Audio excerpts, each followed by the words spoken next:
All right, everybody. So I just finished the first episode, of House of the Dragon. As promised, I'm going to start reviewing that show now.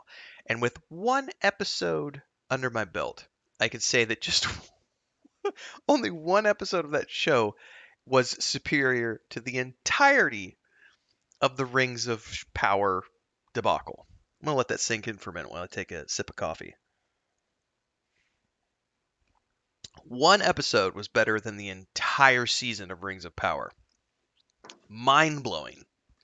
I'm going to be talking about why. Tomorrow, I'll have my first review out for House of the Dragon. I told everybody this was coming down the pipeline. I was waiting for it to be mostly done and also to finish Rings of Power, but I'm getting into it now. So, along with the Rings of Power rant series that's continuing, and the Mondays in Middle Earth every Monday at 11 a.m. I've also got House of the Dragon reviews coming, possibly rant and discussion videos. I don't know yet. There's also the upcoming Wheel of Time rewatch, along with the Wheel of Time reread, books 1 through 3 to prepare for season 2. If you like all those things and that sounds fun and you haven't already done so, like, subscribe, and hit the bell icon so that you get more like that. If you don't know who I am, I'm Renfell, Tim Anderson, sometimes known as the Bearded Dwarven Princess. And hopefully you like this enough to support like all of these amazing people. It's really simple on a video like this. Just drop a super thanks down below, pick an amount. Join as a member of the Adventurers Guild down there. 3 different tiers. More ways to support at the end of the video. But for now, let's just dive into this because I knew going into House of the Dragon that I was going to enjoy it because, one, it's established showrunners that are actively developing this show. Not just that, but the whole cast and crew have done lots of different things. It's not just a bunch of random people. We have established actors doing things. The crew have worked on previous shows, previous Games of Thrones shows. So they already know how to make good award-winning television. And oh my God, does it show. So I don't want to spoil too much from like reviewing the episode because that's going to be tomorrow morning at 9 a.m. after tomorrow's Rings of Power rant at 6 a.m. So make sure to stay tuned for those. But I don't want to spoil too much about the story of episode 1, but here's some of the things I want to talk about right away that made it so much better than anything I've seen from Rings of Power throughout the entirety of the episode. So, let's talk about real quick the fact that the costumes in House of the Dragon look lived in. Like it's leather and chainmail and it looks gritty and dirty and there's tarnished plate and everything just looks muddy and dirty and lived in. And that was something that I always appreciated from the original Game of Thrones series is that they gave the show a very medieval look. And by that I mean it looks real. One of the takeaways if you've ever read the Game of Thrones books, The Song of Ice and Fire, which George R. R. Martin, you know, hurry up, dude. It's not even funny anymore that we're getting a prequel show before you ever have even finished the Game of Thrones novels, The Song of Ice and Fire. Come on, dude. Get on it. Get with it.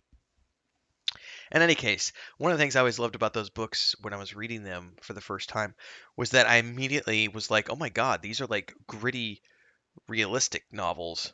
Not, like the flowerful, fanciful fantasy novels of like The Sword of Shannara or even Robert Jordan's Wheel of Time, like it doesn't get into the nitty-gritty details of life on the ground.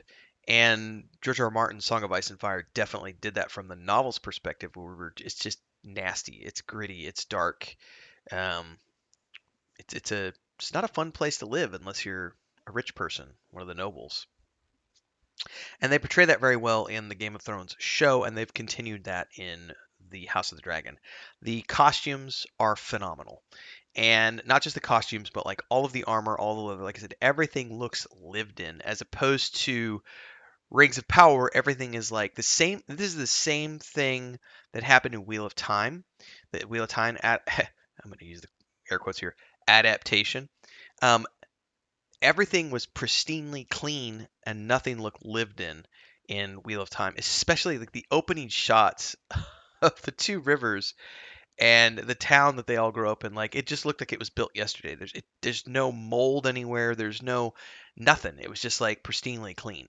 And that's something that Rings of Power suffered from as well. Everything looked pristinely clean. There wasn't any dirt or grime anywhere.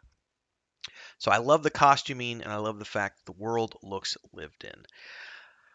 The dialogue, man, it's leaps and bounds ahead of Rings of Power in terms of the dialogue. And I'm not even getting into performances here because there were some decent performances in Rings of Power. I know some of you will disagree with me, but I felt like the Disa and Durin interactions are pretty good. Elrond and Durin were pretty good. Halbrand was good. Adar was good. But here we've got a whole new cast of characters.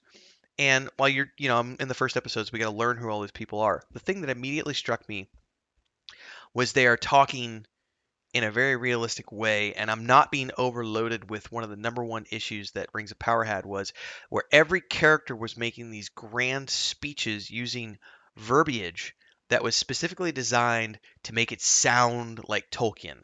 So they were trying to match this 100-year-old text. It's not 100 years old, I'm using an exaggeration here, but they were trying to match Tolkien's style, and that's just not something that you're ever going to achieve. You need to find something to make it your own. So, House of the Dragon, we can immediately see just in episode 1, the writing is superior because they're not trying to make these grand Shakespearean, Tolkien-esque speeches. Beyond the costumes and the dialogue, the visuals here are good. I will say that I actually think the visuals in Rings of Power, like the VFX, are in some areas better. They definitely had a bigger budget with Rings of Power, but I feel like they didn't pull out any stops with this because the opening scene beyond the intro, like that opening scene where spoiler alert right here for anyone who hasn't seen it, and I'll be talking about this in the episode, but when the dragon, get a dragon and the rider flying across the scene of the sky and then coming over King's Landing and going throughout the city and everything else, like they've pulled out of the stops and HBO has a big budget. It looks great. It's not as flashy, I would say. It doesn't look as, over the top CGI, if that makes sense. It looks good. It doesn't have like I could definitely tell there were some green screen sequences, especially after she lands and she gets in the wagon and the wagon is going up this trail. It looked green. It looked like it had been done on a green screen, and I got the same feeling I got from the Rings of Power trailer that happened around the Super Bowl where I went, ooh, that looks way too CGI. Like that looks like fake CGI, and I definitely got that from a couple of scenes here. But overall, the visual effects are good. They're not top notch, but it is what it is. It still is good enough for me. So that's the one token I will say that I think Rings of Power has a slightly better budget, bigger budget, and it does look a little bit better in some places. Some people are going to disagree with me and say, "Oh no, HBO's effects look way better." Well, art is subjective, and I totally accept that you can have an opinion on that just like I can as well. So the writing is better, the costuming is better. Here's what else is better: the pacing. And here's what I mean by not just the pacing, but also we're getting a very coherent storyline, and the first episode takes place within a very realistic time frame of basically 2 days, as opposed to Rings of Power, which is trying to tell, they've taken thousands of years in history and crammed it down into here. And so that first episode is a convoluted mishmash of all these different plots and themes. And, oh, there was an ancient battle and a Dark Lord. And no, no, no, no. It's really simple. It's very simple. There was a king. As he's on his way out, he named this guy his heir. Their family has dragons. There was 10 dragons at the time of his death. Here we are 10 years later. The guy he named heir, here he is. The king, his daughter, the queen, she's pregnant. There's a tournament. The brother who's been missing for a while, they're trying to bring him back with the tournament. Like it's a coherent series of events that makes for good pacing because we're dealing with a 48-hour window essentially that's happening within a single episode. So that makes the pacing very good because we're going from point A to point B in a very coherent manner, and we get enough screen time that we can absorb all of that in without it feeling like it's rushed, without it feeling like we're missing something. It's very clear exactly what's going on. Here's a family, there's complex inter-family relationships going on, there's a council with various members of the king being upset about certain things. it's cohesive, coherent storytelling. So this goes back to the writing just being superior writing and dialogue and narration, but also just, you know, good plot, good pacing. The acting itself, I felt, is much superior from what I've seen so far in House of the Dragon Episode One. Again, going back to Rings of Power, there were actors, as I previously mentioned. Elrond did a good job. I think Durin did a great job. The actor behind Durin, um, but it was a handful out of the whole cast. I didn't see a single bad performance in Episode One of House of the Dragon. It was all just great performances all around, believable acting. Also, just the king, you know, the series as he's like the rage when the council is called. I'm trying not to spoil the episode too much because that review is coming tomorrow. But when they call the council after the king's wife, and the birth and everything else and everything that happened there, and the rage that is portrayed in that scene is just. Here's the other thing, and this is going to be an area where I realize there's going to be a disconnect for some people. Because some people very much liked the fact that Rings of Power was a family-friendly show, and the fact that it didn't have, sex and violence or anything like that. I like realism in my shows. It helps me immerse. It brings me in, and it helps me to believe that the world is a place where we could actually live and things actually happen there.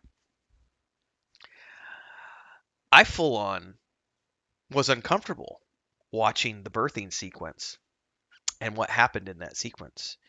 And I was just like, "Oh, wow. Yeah. No, no, no. Oh, yeah. No. No, no, no, no. Like no, I'm uncomfortable right now." And that for me made for good viewing. So, whereas we get the VFX spectacle in Rings of Power, which can be fine for kids, here we're getting storyline stuff that's thrown at you, realism thrown at you. So you're giving realism, which for some people is a turnoff because they think that it's over the top and gratuitous. I don't think it's gratuitous at all. We also just established right at the gate of who these characters are and what they're willing to do to succeed.